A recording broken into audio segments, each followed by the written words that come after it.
लेकिन मस्जिद को बचाने के लिए जो कुछ भी करना पड़ेगा हम यकीनन करेंगे। हमने एक मस्जिद खोई है, दूसरी मस्जिद नहीं खोने देंगे। ये कांग्रेस के नेता भी समझ लें और ये भारतीय जनता पार्टी के नेता भी समझ लें। वैध है या अवैध है कोई भी बिल्डिंग या स्ट्रक्चर, वो कोर्ट तय करेगा, भीड़ तय नहीं करेगी। भीड़ तंत्र को बढ़ावा नहीं दिया जाना चाहिए। ये पुलिस पे पत्थरबाजी कर रहे हैं, आपने क्या कार्रवाई की इन पे? ये मुल्ले सुल्ले नहीं चलेंगे, ये नारे लगा रहे हैं पूरे हिमाचल के अंदर, क्या कार्रवाई की आपने इसमें? अल्पसंख्यक समुदाय डरा हुआ है, पलायन करने को मजबूर हो गया, आधे से ज़्यादा लोग पलायन कर गए, क्या कार्रवाई की आपने उस पर? ये देश को जानने का हक है या नहीं है कि जो इतने दिनों से मीडिया एक प्रोपेगेंडा बना रहा था कि जी मस्जिद अवैध है और बाकी सब दूध के धुले हैं, कि आप जिसको अवैध बता रहे हैं दरअसल उसके अवैध और वैधता का पैमाना कोर्ट तय करेगा और ये बहुत कॉम्प्लेक्स है। क्या सिर्फ कार्रवाई मस्जिद पे होगी, फैसला सिर्फ मस्जिद पे आएगा नगर निगम के कोर्ट का, या फिर यहाँ से बाकी चीज़ों के लिए आएगा? जब आप आर्टिकल 370 खत्म करने की बात करते हैं कि नहीं हम यहाँ पे सब ज़मीनें खरीद सकते हैं, सब लोग आ सकते हैं, बस सकते हैं, रह सकते हैं, तो कश्मीर में तो आप अलग एजेंडा चलाते हैं और यहाँ हिमाचल के अंदर आप अलग एजेंडा चला रहे हैं। और इसको हवा देने वाले भी वही लोग हैं जो भारतीय जनता पार्टी के यहाँ से जो नेता भी हैं और उसके साथ संगठन भी जुड़े हुए हैं। और यही बात उसकी जुबानगी जो है आरएसएस कांग्रेस कह रही है। और पिछले 20 दिनों से पूरे हिमाचल के अंदर मुसलमानों को निशाना बना के उग्र प्रदर्शन किए जा रहे हैं, मस्जिद तोड़ने पे बजिद हैं वहाँ पे वो सारे संगठन के लोग। वो क्या शांति व्यवस्था बना के रखे हैं? तो मैं तो सवाल राहुल गांधी जी से और इमरान प्रतापगढ़ी जी से पूछ रहा हूँ, आला कमान कांग्रेस का ये तय करे क्या आपकी सरकार वहाँ कांग्रेस की है या भारतीय जनता पार्टी की है? अगर इन मुसलमानों ने आपसे मंडियों में सेब खरीदना बंद कर दिया तो अडानी आपके कौड़ियों के भाव में सेब खरीदेगा। हिमाचल के अंदर मुसलमान हमारा सुरक्षित हो जाए, हमारी कुर्बानी से अगर यहाँ से हमारे मस्जिदें बच जाए तो ये कुर्बानी बहुत छोटी है, मैं हर कुर्बानी देने को तैयार हूँ। बिस्मिल्लाहिर्रहमानिर्रहीम। देखिए, अभी पिछले 2 दिनों से मीडिया के ज़रिए से आप लोग देख रहे होंगे कि मैं जो वहाँ पे शिमला की संजौली मस्जिद में गया, उसके बाद एक बहुत ज़्यादा लोगों का रिएक्शन है और बहुत ज़्यादा हंगामा मचा है शिमला के अंदर भी, हिमाचल के अंदर। एक संवैधानिक व्यवस्था है इस देश के अंदर कि भाई कोई भी देश का नागरिक, इस देश का नागरिक कहीं भी जा सकता है। शिमला जाने के लिए, हिमाचल जाने के लिए हमें कोई वीज़ा लेने की ज़रूरत नहीं है या कोई वीज़ा की स्टैंपिंग नहीं होती है कि हम अवैध तरीके से चले गए। तो ये जो एक नैरेटिव बनाया जा रहा है कि भाई MIM के नेता शोएब जमई शिमला के संजौली मस्जिद कैसे चले गए, अरे वैसे चले गए जैसे बाकी नमाजी जा रहे हैं। और हमने वहाँ पे जाकर के अगर लोगों को एक हकीकत दिखाई है तो इसमें बुरी बात क्या है? ये देश को जानने का हक है या नहीं है कि जो इतने दिनों से मीडिया एक प्रोपेगेंडा बना रहा था कि जी मस्जिद अवैध है और बाकी सब दूध के धुले हैं। ये हमारा फ़र्ज़ है, हमारा कर्तव्य है कि हम लोगों को बताएं कि आप जिसको अवैध बता रहे हैं दरअसल उसके अवैध और वैधता का पैमाना कोर्ट तय करेगा। और ये बहुत कॉम्प्लेक्स है, किन सिचुएशन में राजा साहब के ज़माने में ये बना और फिर कैसे कैसे उसमें तरमीम होती रही, ये बात लोगों को बताना ज़रूरी था। लेकिन जो बाहर से नज़र आ रहा है दरअसल हकीकत उससे कुछ अलग है। अगर मस्जिद के अंदर से आप देखते हैं तो मैंने बज़ाहिर एक खदशा ज़ाहिर किया कि भाई जो आसपास की जो बिल्डिंग है वो उसकी बुनियाद लगभग उसी मस्जिद के हिसाब से है, लेकिन उनकी हाइट उससे ज़्यादा ऊपर हो रही है या उससे उसके करीब करीब में है।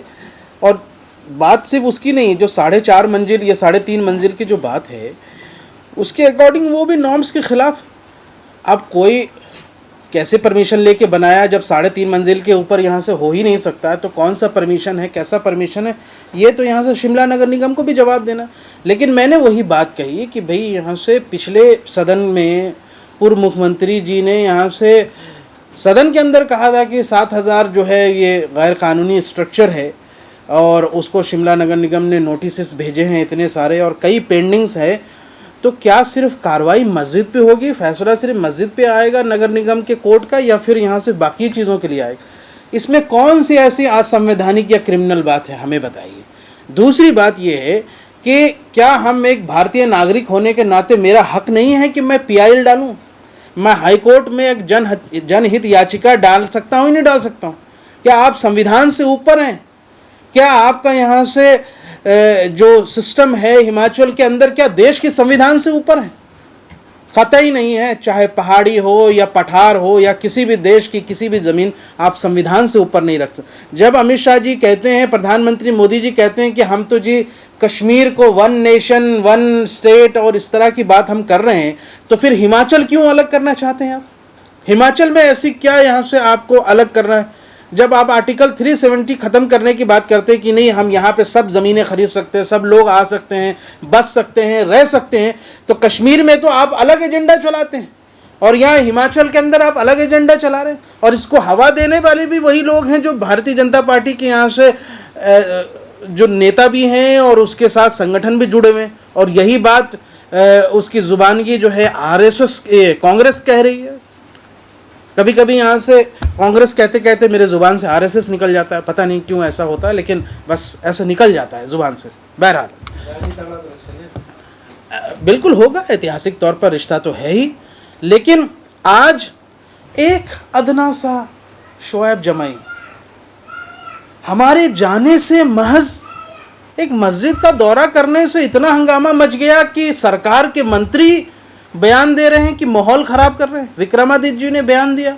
माननीय मंत्री जी से मैं सिर्फ इतना पूछना चाहूँगा कि मंत्री जी, मैं वहाँ जाकर के PIL की बात की, उससे आपको लगता है माहौल ख़राब हो गया? और पिछले 20 दिनों से पूरे हिमाचल के अंदर मुसलमानों को निशाना बना के उग्र प्रदर्शन किए जा रहे हैं, मस्जिद तोड़ने पे बजिद हैं वहाँ पे वो सारे संगठन के लोग। वो क्या शांति व्यवस्था बना के रखे हैं? मोहब्बत के फूल खिला रहे हैं आपकी मोहब्बत की दुकान में, यहाँ से वो क्या मोहब्बत बना रहे हैं? ये जवाब मंत्री जी को देना पड़ेगा। और ये मंत्री जी वैसे ही भाषा बोल रहे हैं जिस तरह की यहाँ से भाषा भारतीय जनता पार्टी बोलती है। तो मैं तो सवाल राहुल गांधी जी से और इमरान प्रतापगढ़ी जी से पूछ रहा हूँ, आला कमान कांग्रेस का ये तय करे, क्या आपकी सरकार वहाँ कांग्रेस की है या भारतीय जनता पार्टी की है? इसलिए एक सुर है हो गए। जयराम ठाकुर जी इतने बड़े नेता, एक छोटे से मामूली व्यक्ति शोएब जमाई से आप डर गए? सिर्फ मैंने संविधान की बात की, क्योंकि ये ताकत है संविधान की। उनको पता है, एहसास है कि अगर वाकई में ये PIL डल गया हाई कोर्ट में कि भाई बाकी अवैध स्ट्रक्चर पे क्या कार्रवाई हो रही है, तो जितने भी आसपास मौजूद है ना, सब पे कार्रवाई करने की यहाँ से नौबत आ जाएगी। इसलिए सिर्फ मस्जिद को टारगेट मत कीजिए। ये कानून की ताकत है, ये संविधान की ताकत है, इस न्यायिक व्यवस्था की ताकत है, ये हमारी ताकत नहीं है। मैंने तो ज़ुबान से अदा किए, अपने ख्यालात अपने इजहार किए, और अगर ऐसी स्थिति बन रही है तो हम यकीनन PIL डालेंगे। और वहाँ नहीं डालने आप दिएंगे तो हम सुप्रीम कोर्ट में डालेंगे, लेकिन मस्जिद को बचाने के लिए जो कुछ भी करना पड़ेगा हम यकीनन करेंगे। हमने एक मस्जिद खोई है, दूसरी मस्जिद नहीं खोने देंगे। ये कांग्रेस के नेता भी समझ लें और ये भारतीय जनता पार्टी के नेता भी समझ लें। बिल्कुल हम बैरिस्टर असदुद्दीन ओवैसी के सिपाही हैं, हम मजलिस के सिपाही हैं, हम किसी की गीदड़ भभकियों से डरने वाले कतई नहीं हैं, कतई नहीं हम डरने वाले हैं। ये संविधान की ताकत है, न्यायिक व्यवस्था है। अगर यहाँ से आप हमें डराना चाहते हैं, आपको जो समझ में आता है आप कीजिए, हम उसका जम के मुकाबला करेंगे, कोर्ट के माध्यम से करेंगे, कानून के माध्यम से करेंगे। लेकिन मैंने अपने स्टेटमेंट में कोई भी बात कानून के ख़िलाफ़ नहीं कही है। हमने अपने स्टेटमेंट में कोई भी बात यहाँ से संविधान के ख़िलाफ़ नहीं कही है। ये आप किसी भी बड़े वकील से पूछवा लीजिए। हमने जो बात जिसको लेकर हंगामा मचाया, जिसको लेकर पूरे मीडिया में विवाद है, वही बात कल के प्रेस कॉन्फ्रेंस में वहाँ पे CPM के नेता कॉमरेड विनोद जी ने कही कि वैध है या अवैध है कोई भी बिल्डिंग या स्ट्रक्चर, वो कोर्ट तय करेगा, भीड़ तय नहीं करेगी। भीड़ तंत्र को बढ़ावा नहीं दिया जाना चाहिए। भारतीय जनता पार्टी इतना कमज़ोर क्यों, कांग्रेस इतना कमज़ोर क्यों महसूस कर रही है? आप घुटने टेक रहे हैं यहाँ से हिंदुत्ववादी संगठनों के सामने। क्यों बहुसंख्यकवाद की यहाँ से राजनीति चलेगी या संविधान से चलेगा? मुख्यमंत्री जी जिस ओथ को लेकर यहाँ से बैठे हैं, और विक्रमादित्य जी भी हों या जो भी हों, क्या आप भूल गए कि आपकी जिम्मेदारी है सबको न्याय दिलवाना? किसी संगठन के सामने घुटने टेकना नहीं है, चाहे वो जागरण मंच हो या कोई भी मंच हो। ये पुलिस पे पत्थरबाजी कर रहे हैं, आपने क्या कार्रवाई की इन पे? ये मुल्ले सुल्ले नहीं चलेंगे, ये नारे लगा रहे हैं पूरे हिमाचल के अंदर, क्या कार्रवाई की आपने इसमें? अल्पसंख्यक समुदाय डरा हुआ है, पलायन करने को मजबूर हो गया, आधे से ज़्यादा लोग पलायन कर गए, क्या कार्रवाई की आपने उस पर? आप उस पर कार्रवाई नहीं करते हैं। लेकिन एक विपक्ष का नेता हूँ मैं, और मैं आपको ये भी बता दूँ कि अगर मैं 2 बार अगर चला गया तो MIM की यूनिट खड़ा कर देंगे हिमाचल के अंदर। हमारी पार्टी संसद के अंदर विपक्ष की भूमिका निभाती है। हम दिल्ली में विपक्ष के तौर पर हैं, देश के अंदर विपक्ष के तौर पर एक मजबूत विपक्ष की आवाज। तो क्यों नहीं जा सकता कोई विपक्ष का नेता? कोई पाबंदी है? आपने बोर्ड लगाई है तो दिखाइए, कोई सील किया है तो बताइए। कोई पाबंदी नहीं है। और क्यों मस्जिदों को अवैध बनाने का यहाँ से ये आप ये षड्यंत्र रचते हैं? एक नॉर्मल सी मस्जिद आप उसको अवैध बता देते हैं। और फिर कोर्ट के फैसले आने से पहले, कोर्ट का फैसले का तो इंतज़ार कीजिए, कोर्ट क्या कहता है। एक भीड़ किसी चीज़ को अवैध बता रहा है और प्रशासन भी उसको मानती है। तो ये मुझे बहुत अफसोस हुआ मुझे जान के कि राहुल गांधी जी जो कहते कि हिम्मत से लड़ो और डरो मत, मैं भी कह रहा हूँ राहुल गांधी जी डरो मत। अपने कांग्रेस के हिमाचल के नेताओं से मत डरो, हिम्मत से मुकाबला करो आप उनका। अनिरुद्ध सिंह से मत डरो, आप आरएसएस से मत डरो, बीजेपी से मत डरो। वहाँ पे आपके लोग तो वहाँ पे हिंदू संगठनों से डर गए। जो राहुल गांधी जी पूरे देश को उपदेश दे रहे हैं कि डरो मत, आप खुद डर गए हैं साहब, और वो आपको ब्लैकमेल कर रहा है। हमें इस बात की कतई चिंता नहीं है कि हमारे ऊपर ये क्या कार्रवाई करना चाहते हैं। मुझे चिंता यह है कि अगर मेरी कुर्बानी से यहाँ से हिमाचल के अंदर मुसलमान हमारा सुरक्षित हो जाए, हमारी कुर्बानी से अगर यहाँ से हमारे मस्जिदें बच जाए, तो ये कुर्बानी बहुत छोटी है। मैं हर कुर्बानी देने को तैयार हूँ। अगर वो यहाँ से चाहते हैं कार्रवाई करना, तो मैं खुद इम्तियाज़ जलील साहब की तरह सैकड़ों गाड़ियों का काफिला लेकर के यहाँ से शिमला खुद जाऊँगा गिरफ्तारी देने के लिए। और अगर वो चाहते हैं तो मैं कांग्रेस मुख्यालय के सामने अपने हज़ारों कार्यकर्ताओं के सामने गिरफ्तारी देने को तैयार हूँ। आइए गिरफ्तार कीजिए हमें, आप बताइए। इसलिए डराने की कोशिश बिल्कुल नहीं कीजिए। हम डर के कभी राजनीति नहीं करते, और मैं मस्जिद राजनीति करने गया ही नहीं था। मैं एक अदना सा खुद मैंने नमाज़ पढ़ी उस मस्जिद में, मस्जिद के साथियों से बातचीत करी, वहाँ के लोकल मुसलमान डरे हुए थे।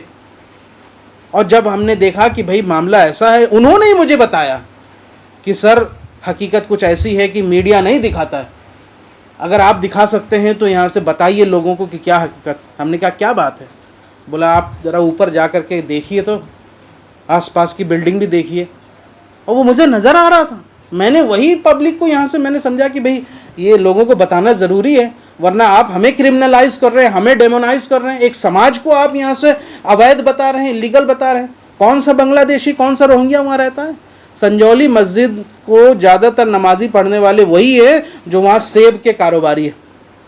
अगले 50 किलोमीटर तक कोई यहाँ से मस्जिद नहीं है।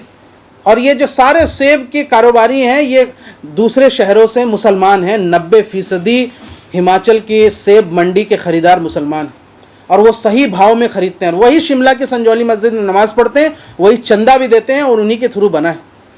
आप कह दीजिए कि हम उनसे सेब की कारोबार नहीं करेंगे, और वो हमारे फ़ोन पर हैं, इंतज़ार में हैं कि जिस दिन भी ये कॉल गया तो वो बाइकआउट कर देंगे। अगर इन मुसलमानों ने आपसे मंडियों में सेब खरीदना बंद कर दिया तो अडानी आपके कौड़ियों के भाव में सेब खरीदेगा। आप कमज़ोर समझते हैं क्या? इसलिए ये तय कीजिए आप कि बाहरी बोल के मुसलमानों को डराना, धमकाना, एक बहुसंख्यकवाद के हिसाब से आप अपनी दादागिरी नहीं कर सकते। किसी भी देश का अल्पसंख्यक हो, किसी भी राज्य में अल्पसंख्यक हो, उसकी बचाने की जिम्मेदारी यहाँ से सरकार की होती है। आज क्यों इतने सारे लोग, हज़ारों लोग पलायन करने के मजबूर हो गए? कौन लोग हैं? कश्मीरी हैं जो वहाँ पे आपके लिए गैस सिलेंडर और दूध और ये सारी सप्लाई करते हैं, काम करते हैं आपके लिए, लकड़ियाँ काटते हैं, जो दूसरा कोई स्किल लेबर आपको मिलता नहीं। सहारनपुरिया हैं जो यहाँ से कई स्किल लेबर हैं, यहाँ से दुकानें चलाते हैं, आपकी दुकानों के अच्छे रेट देते हैं। ये भूल गए आप? कौन है बाहरी? कहाँ है? एक भी डेटा दिखा दीजिए कि कोई बांग्लादेशी या रोहिंग्या यहाँ से मिला हो। आधार कार्ड के नंबर के ऊपर के 1 जनवरी कैसे आ गया, उस पर वहाँ के अधिकारी ने बयान दिया कि भाई कई आधार कार्ड में जो है यहाँ से जो 1 जनवरी आया है वो ऑटोमेटिक मशीन ले लेता है जब आप सही अपना डेट ऑफ बर्थ नहीं बता पाते, या कि भूल जाते हैं पुराने ज़माने के लोग, या सही यहाँ सुनिए तो ये सिस्टम है कि वो ऑटोमेटिक यहाँ से उसको 1 जनवरी ले। सारी बातें क्लियर है, कोई कन्फ्यूज़न की स्थिति नहीं है कि वहाँ के लोकल मुसलमान हैं, दूसरे प्रदेशों के मुसलमान हैं। दूसरे प्रदेश के मुसलमान क्यों नहीं वहाँ कारोबार कर सकते? बाहरी किसको आप कहते हैं? क्या विदेश से आया कोई? इसी देश के हैं। क्या हिमाचली यहाँ से दिल्ली में काम नहीं करते? क्या यहाँ से बॉम्बे नहीं जाते वो? कोई उनको बाहरी कहता है क्या? तो इसलिए सोचना समझना पड़ेगा, सामाजिक समरसता बनाए रखिए। हमें उम्मीद थी कि कांग्रेस की सरकार एक मजबूत स्टैंड लेगी इस मामले में, लेकिन अफसोस ऐसा लगता है कि वो घुटने टेक चुके हैं हिंदू संगठनों के सामने, और जो ब्लैकमेल करके वो करवाना चाहते हैं वो वहाँ की सरकार कर रही है। सीएम सुक्खू साहब से हमारी गुजारिश है कि आप कृपया वहाँ के मुसलमानों को सुरक्षित कीजिए। आप मुझे सूली पे लटकाना चाहते हैं, लटका दीजिए। एमआईएम का एक नेता सूली पे लटकने को तैयार है, लेकिन हिमाचल के यहाँ से मुसलमान की आप जान बख्श दीजिए। हिमाचल के मुसलमानों को सुरक्षित कर दीजिए। हमारी मस्जिदों की जान बख्श दीजिए आप।